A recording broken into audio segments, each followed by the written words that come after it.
오늘의 주요 뉴스입니다. 정부가 중국발 코로나19 확산을 막기 위해서 1월 한 달 동안 단기 비자 발급을 제한하고 항공기 운항도 축소하기로 했습니다. 또 중국발 입국자는 입국 전 48시간 안에 한 PCR 검사 결과나 24시간 안에 전문가 신속 항원 검사 결과를 제출해 코로나19 음성을 확인받아야 합니다. 최근 한 중국인이 감기약을 사재기한 사례가 알려지면서 대한약사회가 감기약을 대량 판매하다 적발되면 무관용 원칙으로 엄벌하기로 했습니다. 앞서 약사회는 올 겨울 코로나19와 독감의 동시 유행으로 감기약 품귀 우려가 큰 상황인 만큼 적정량만 판매하도록 회원 약국에 요청한 바 있습니다. 어제 화재가 발생한 제2경인고속도로 방음터널은 소리 흡수 성능은 좋지만 화재에는 취약한 폴리메타크릴산 메틸이라는 재질로 만들어졌습니다. 특히 방음터널에는 일반 터널과 달리 소화 설비 설치 규정도 없었는데 정부는 전국의 방음터널과 유사 시설에 대한 긴급 점검을 하기로 했습니다. 미국 인플레이션 감축법으로 보조금 대상에서 제외된 한국산 전기차가 상업용으로 판매할 경우 보조금 혜택을 받을 수 있게 됐습니다.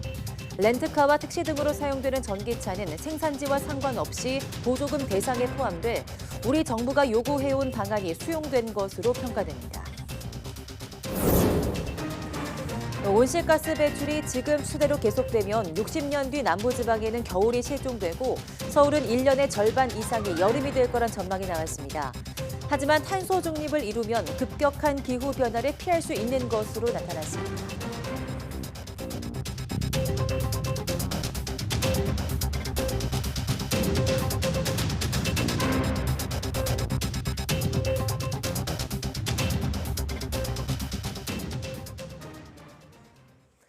네, 여러분 안녕하십니까? 12월 30일 사이언스 투데이 시작합니다. 정부가 최근 중국의 코로나19 확산으로 인한 국내 피해를 막기 위한 대책을 발표했습니다. 우선 다음 달 말까지 외교와 공무, 필수적 기업 업무와 인도적 사유 등을 제외한 단기 비자 발급을 제한하기로 했습니다. 또한 중국발 항공편의 추가 증편을 잠정 중단하고 효율적인 입국자 검역 관리를 위해 중국발 항공기는 인천공항 도착으로 일원화하기로 했습니다. 이와 함께 내년 2월 말까지 중국에서 입국하는 경우 입국 전과 후에 코로나19 검사를 의무화합니다. 입국 전 48시간 이내 PCR 검사 또는 24시간 이내 신속 항원 검사를 통해서 음성 확인이 되는 경우에만 국내엔 비행기 탑승이 가능하게 됐습니다. 아울러 지자체와의 입국자 정보 공유와 입국 후 검사 관리를 위해서 중국발 입국자는 항공기 탑승 전에 Q코드 시스템을 통한 정보 입력을 의무화하기로 했습니다. 오늘 0시 기준 코로나19 신규 환자는 6만 5,207명으로 집계됐습니다. 어제보다 6천여 명 적고 1주 전보다 2천여 명, 2주 전보다는 1,000여 명 줄어들면서 확진자 규모는 정체하는 양상을 보이고 있습니다. 신규 환자 가운데 국내 발생이 6만 5,139명이고 해외 유입은 68명입니다. 입원 중인 위중증 환자는 562명으로 13일 연속 500명대 높은 수준을 이어가고 있습니다. 하루 동안 코로나19로 숨진 사람은 68명으로 누적 사망자는 3만 2,095명입니다. 대한약사회가 감기약을 대량 판매하다가 적발되면 무관용 원칙으로 엄벌하기로 했습니다. 약사회는 입장문을 통해서 최근 감기약 부족 사태가 벌어졌는데도 약사의 명예를 훼손하고 비정상적으로 의약품을 판매하는 회원은 윤리위원회에 징계를 요구하고 관계기관에 고발하겠다는 방침을 밝혔습니다. 최근 경기 하남시에 있는 약국에서 한 중국인들이 감기약 등을 600만 원어치 사재기한 사례가 보도돼서 하남시 약사회가 관련 조사를 벌이고 있습니다. 약사회는 앞서 지난 27일에는 코로나19와 독감 동시 유행으로 감기약 품귀 우려가 커지자 전국 16개 시도 지부에 공문을 보내서 호흡기 질환 치료제를 적정량만 판매하도록 회원들에게 요청했습니다. 제로 코로나의 마침표를 찍은 중국이 국경을 다시 열자 세계 각국의 반응은 엇갈리고 있습니다. 방역 문제에 더해서 지정학적 요인도 작용하는 모양새입니다. 베이징 강정규 특파원이 보도합니다. 한때 4주에 달하는 입국 격리를 강제했던 중국. 제로 코로나 포기와 동시에 감염자와 사망자가 급증하는 상황에서 국경을 다시 열기로 했습니다. 그러자 미국은 모든 중국발 입국자들에게 48시간 음성 증명 제출을 의무화했습니다. 중국이 역학 정보를 투명하게 공개하지 않고 있다는 지적도 빼놓지 않았습니다. The virus is spreading, that it is in the wild, that it has the potential to mutate and to pose a threat to people everywhere. 그동안 극과 극이었던 양국의 방역 대응은 패권 경쟁의 연장선이기도 했습니다. 刻意炒作，甚至歪曲中国疫情防控政策调整，却对本国经历的诸多防疫乱象和付出的沉重代价避而不谈。 일본과 타이완에 이어 중국발 입국자의 절반이 양성이었던 이탈리아도 방역 문턱을 높였습니다. 최근 중국과 국경 분쟁이 다시 불거진 인도의 경우 과거 방역 조롱글에 앙금도 작용했습니다. 지난해 중국 당국이 공식 SNS 계정을 통해 자국의 우주로켓 점화 장면과 인도의 코로나19 사망자 화장 사진을 비교했던 겁니다. चीन, जापान, दक्षिण Korea, Singapore, Bangkok सभी से आने वाली फ्लाइट 반면 최근 친중 성향으로 정권 교체가 이루어진 독일과 호주는 별다른 입국 제한 조치를 내놓지 않았습니다. 특히 유럽의 제조업 강국인 독일은 미중 갈등에 따른 공급망 재편의 틈을 파고드는 전략적 접근을 하고 있습니다. 중국발 입국 문턱을 얼마나 높여야 할지 방역 실효성과 지정학적 실리 사이에서 우리 정부의 고심도 깊어지고 있습니다. 베이징에서 YTN 강정규입니다. 올해 마지막 해넘이와 새해 첫 해돋이는 동쪽 지역에서 가장 선명하게 볼 수 있을 전망입니다. 서쪽 지역은 낮은 구름 사이로 해넘이와 해돋이를 볼 수 있겠고 한파는 잠시 주춤할 것으로 보입니다. 정혜윤 기자입니다. 해넘이와 해돋이 감상의 가장 큰 적은 구름입니다. 낮은 구름이 하늘에 끼면 깨끗한 해넘이와 해돋이를 감상하기 어렵기 때문입니다. 2022년과 2023년이 교차하는 시기 하늘 상태는 동서간에 차이가 납니다. 동쪽은 고기압 영향권에서 맑은 하늘이 계속되겠지만 서쪽 지역은 31일 새벽부터 오전 사이 낮은 구름이 유입될 것으로 보입니다. 따라서 동쪽은 해넘이와 해돋이 모두 선명하게 볼 수 있지만 서쪽 지역은 구름 사이로 지고 뜨는 해를 만나보게 될 전망입니다. 낮은 구름이 서쪽에서 유입되는 구조를 보이면서 일부 지역에서는 구름 사이로 가능할 것으로 예상을 하고 있습니다. 올해 마지막 해넘이 시각은 독도 오후 5시 5분, 강릉 5시 15분, 부산 5시 22분이 될 전망입니다. 서울은 오후 5시 23분, 인천 월미도 5시 25분, 안면도 꽃지 5시 29분이 되겠고 해남 땅끝마을과 제주도에서 오후 5시 34분에 가장 늦게 해가 지겠습니다.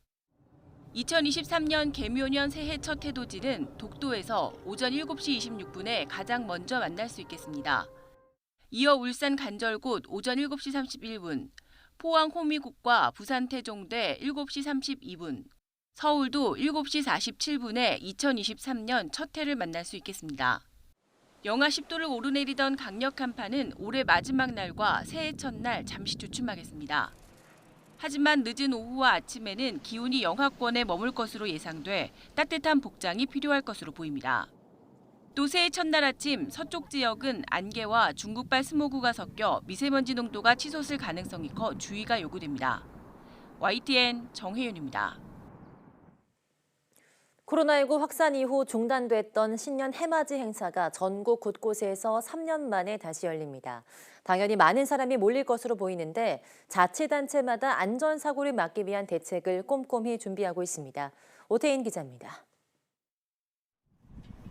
한반도 내륙에서 가장 해가 먼저 뜨는 울산 간절곶. 수평선이 한눈에 펼쳐지는 해안가를 따라 긴 울타리가 쳐졌습니다. 사람발이 걸려 넘어질 수 있는 화단줄은 임시로 철거됩니다. 코로나19 확산 이후 처음 열리는 해맞이 행사를 앞두고 안전사고가 날 것을 우려한 조치입니다.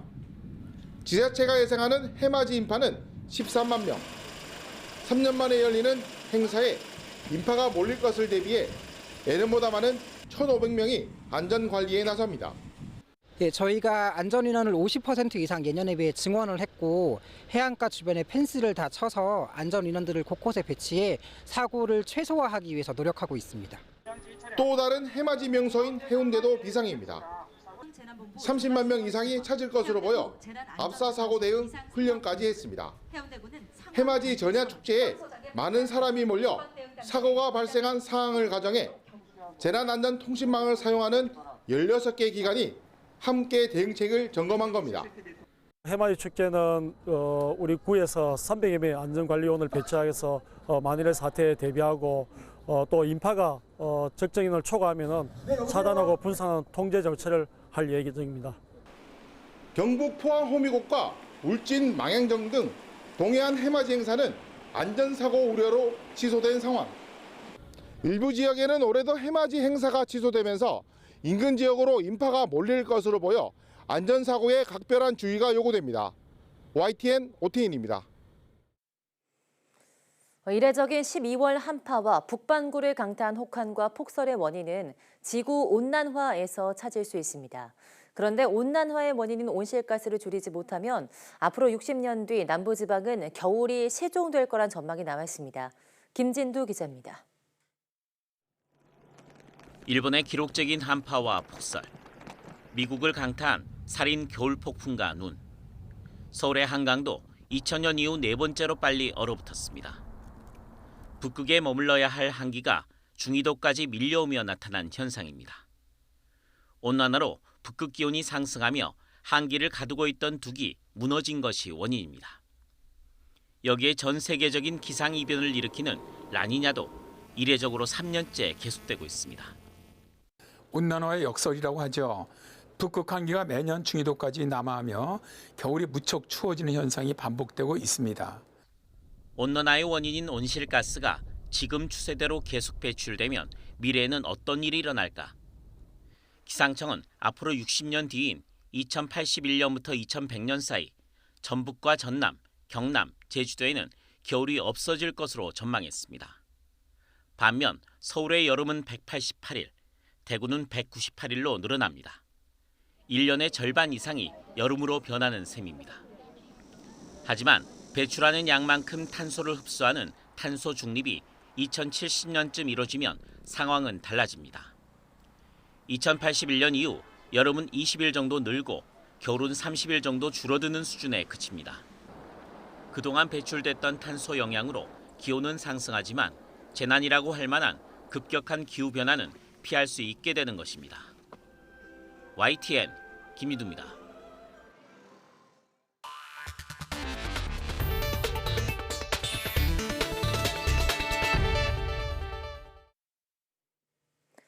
어제 오후 40명이 넘는 사상자가 발생한 제2경인고속도로 북의왕 IC 인근 방음터널 화재는 화물차 엔진룸 쪽에서 시작된 불이 방음터널로 옮겨 붙으면서 참사가 시작된 것으로 잠정 조사됐습니다. 화재가 발생한 방음터널은 철제 H빔으로 만들어진 구조체에 폴리메타크릴산 메틴, PMMA 소재를 덮어서 만든 형식으로 2017년 8월에 제작됐습니다. PMMA는 PC에 비해서 다소 저렴하지만 인화점이 약 280도로 약 450도인 PC보다 낮아서 화재 위험성이 더 높고 고온의 열이 장시간 가해지면 불에 탈 수밖에 없다는 게 전문가들의 설명입니다. 이 때문에 미국을 비롯한 선진국은 방음터널에 불연 소재를 사용하는데 우리는 관련 규정이 없는 것으로 드러났습니다. 북미에서 생산된 전기차만 세금 감면 혜택을 주는 인플레이션 감축법으로 한국산 전기차 차별 문제가 불거졌는데 미국 정부가 보조금 대상의 상업용 전기차도 넣기로 했습니다. 리스와 렌트, 택시 등으로 사용되는 전기차는 생산지와 상관없이 보조금 대상에 포함되는 건데요. 우리 정부가 요구해온 방안이 일부 수용된 것으로 보입니다. 워싱턴에서 권준기 특파원이 보도합니다. 미국 재무부가 Q&A 형식으로 전기차 세금 감면 혜택을 설명하며 상업용 전기차도 보조금 대상에 해당한다고 밝혔습니다. 납세자가 사업 목적으로 사용하거나 리스하는 차량에 대해 보조금을 청구할 수 있다고 정의를 내린 겁니다. 다만 재판매를 목적으로 산 전기차는 해당하지 않는다고 전제를 붙였습니다. 세금 감면 혜택은 대당 $7,500, 우리 돈 1,000만 원가량으로 개인 구매자에 대한 보조금과 같습니다. 재무부 세부 규정에 따르면 리스회사가 사업용으로 구매한 전기차와 렌터카, 우버 택시 등이 모두 보조금 대상에 포함됩니다. 상업용 전기차에 대한 보조금 적용은 우리 정부가 미국에 요청해온 사안으로 보조금 대상을 북미산으로 제한한 조항은 법 개정 없이 고치기 어렵다고 보고 차선책으로 공략해온 겁니다. 올해 말로 지금 예정돼 있는 그 재무부 가이던스 마련에 그 문제를 최소화하는 방안을 지금 이제 백악관과 최종적으로 협의하기 위해서 인플레이션 감축법을 주도한 조맨친 상원의원 등은 상업용 전기차에도 혜택을 주는 건 허점을 찾는 기업에 굴복하는 것이라며 강하게 반발해왔습니다. 이 때문에 로이터 통신은 상업용 전기차를 보조금 대상에 포함시킨 재무부의 방침은 한국의 승리라고 평가하기도 했습니다. 다만 전체 전기차 시장에서 상업용이 차지하는 비중은 4분의 1가량에 불과한 것으로 알려져 전반적인 점유율 경쟁에서는 여전히 불리할 수밖에 없습니다. 전기차에 들어가는 배터리와 광물과 관련한 요건은 내년 3월에 발표될 예정이어서 인플레이션 감축법 세부 규정을 놓고 벌이는 줄다리기는 당분간 더 이어질 전망입니다. 워싱턴에서 YTN 권윤기입니다. 13년 만에 돌아온 아바타2가 흥행을 이어가고 있는 가운데 마치 실사를 보는 듯한 영상미가 화제입니다. 컴퓨터 그래픽으로만 만든 게 아니라 배우의 연기와 움직임까지 촬영, 구현한 퍼포먼스 캡처가 그 비밀인데요. 촬영 현장으로 직접 가보겠습니다. 홍상희 기자입니다. 이곳은 아바타, 물의 길을 촬영한 세트장, 볼륨으로 불리는 곳입니다. 블루스크린 역할을 하는 모션 캡처 수트를 입은 배우들이 움직임을 포착하기 위한 작은 공간 센서를 몸과 얼굴에 붙입니다. 머리에는 2개의 소형 카메라가 부착된 헤드리그를 쓰는데 표정 변화를 클로즈업해 촬영합니다. 배우들은 대본에 따라 연기를 하고 페이스 퍼포먼스 캡처 기술로 표정과 움직임을 촬영한 뒤 컴퓨터 그래픽을 입힌 겁니다. I've done a lot of green screen, I've done a lot of blue screen, but never anything, of course, like this. What is this? Don't know what it... What is this? 73살의 시고니 웨버 배우가 14살 키리를 연기할 수 있었던 비밀도 여기 있었습니다. The amazing thing is that the technology gives me that portal to bring my 14-year-old self. Why am I different? 수중세계도 컴퓨터 그래픽으로만 만든 게 아니었습니다. 제임스 캐머런 감독은 실제처럼 보이는 수중세계 촬영을 위해 340만 리터의 물탱크를 만들어 배우들이 직접 물속에서 연기하게 했습니다. 수중 모션 캡처를 위해 스테레오 카메라를 만들고 조명과 장비 수정 등 1년 동안 시행착오를 거쳤습니다. 배우들은 프리다이버 교육을 받아 케이트 윈슬렛은 7분 14초 동안 숨을 참고 물속에서 연기를 펼치기도 했습니다. I would say the problem of the underwater was in two parts. Part one was a technical problem of figuring out how to do it. And that's very complex. But the other thing is the actors had to play characters. They had to be very comfortable. They had to look like they grew up in the water from the time they were little babies. 헐리우드 역사상 두 번째의 제작비 4억 달러 규모가 투입된 아바타, 물의 길은 프레임 수를 늘리는 이른바 HFR 기술로 기존 영화의 2배에 해당하는 1초당 48프레임으로 촬영했습니다. 밝은 곳과 어두운 곳의 명암을 살린 HDR 기술로 실제 눈으로 보는 것과 같은 수준의 압도적인 영상미도 구현했습니다. 디지털 시각 효과를 담당한 한국인 스태프 최종진 씨와 황정록 씨는 2,000명이 3년 이상 매달린 작품이라며 현존하는 모든 기술을 활용했다고 말했습니다. YTN 홍상입니다. 농촌 인구의 고령화로 인구 소멸 위기 지역이 갈수록 늘고 있습니다. 자치단체에서는 농촌 체험과 주거 환경 개선 등으로 인구를 늘리기 위해 가진 애를 쓰고 있는데요. 전남 강진군의 사례를 김범한 기자가 보도합니다. 50여 가구 90여 명이 사는 마을입니다. 2년째 으뜸마을 가꾸기 사업을 하면서 입구가 깨끗해지고 주민이 더 잘 소통할 수 있었습니다. 무엇보다 코로나로 소원해진 관계를 회복하는 계기가 됐습니다. 으뜸마을 꽃밭 가꾸기 사업을 추진하면서 서로 의논하며 해결책을 찾아 화기애애한 분위기로 주민들과 다시 소통하는 자리가 되었지 않냐 싶습니다. 지난 2015년에 전국 첫 태류형 농촌 체험 프로그램으로 시작된 풋소 사업. 전라도 말로 덜어내다는 뜻으로 기분은 좋게 하고 스트레스는 확 날려버리자는 영어 앞글자에서 따왔습니다. 농촌에서 먹고 자며 농사도 지어보는 과정에는 학생과 예비 귀농 귀촌인 등 한 해 10,000명이 참여해 44억 원의 농가 소득을 올려줬습니다. 은퇴자들이 강진의 정착에 살아가며 소득을 올릴 수 있다면 지역 침체와 인구 소멸의 위기를 극복하는 돌파구가 될 것입니다. 강진구는 인구를 늘리기 위해 청년을 위한 주거 공간을 대폭 확충하고 있습니다. 또 수와 관계없이 한 달에 자녀 한 명당 60만 원씩을 지급하고 있습니다. 내년부터 으뜸마을을 135개소로 확대 추진할 예정이고요.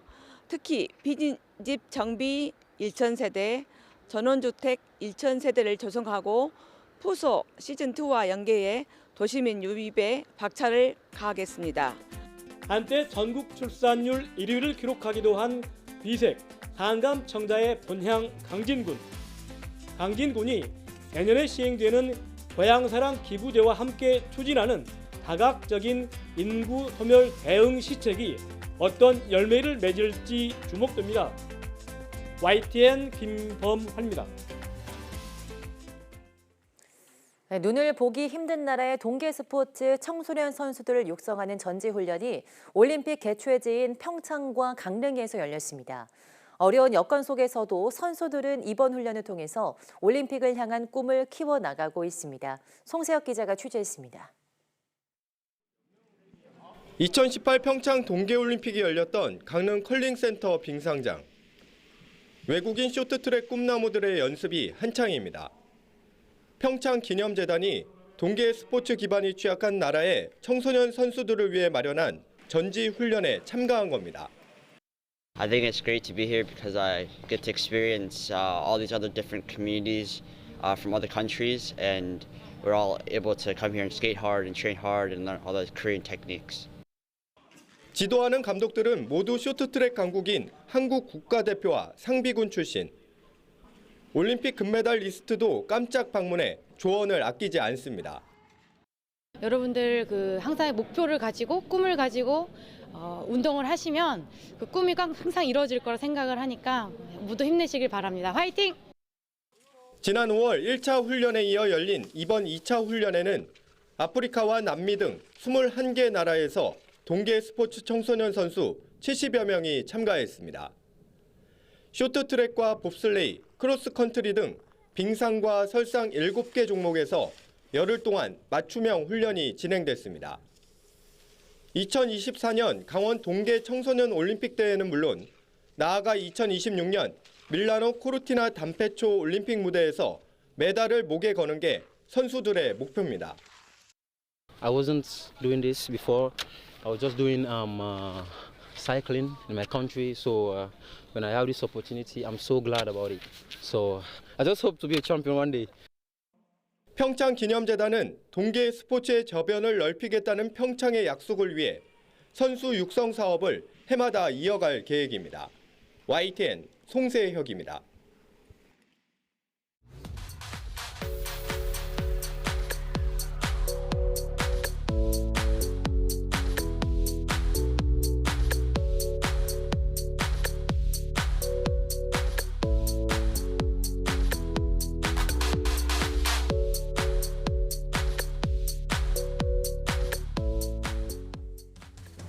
한국의 정서를 가장 잘 표현한 화가 하면 누가 떠오르시나요?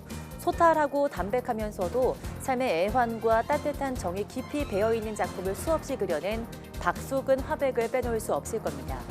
오늘 오후 사이언스 투데이 사이언스 인 아트에서는 영원한 서민의 화가 박수근 화백의 삶과 예술 세계에 대해 이야기해보겠습니다. 뉴스 마치겠습니다. 시청해주신 여러분 고맙습니다.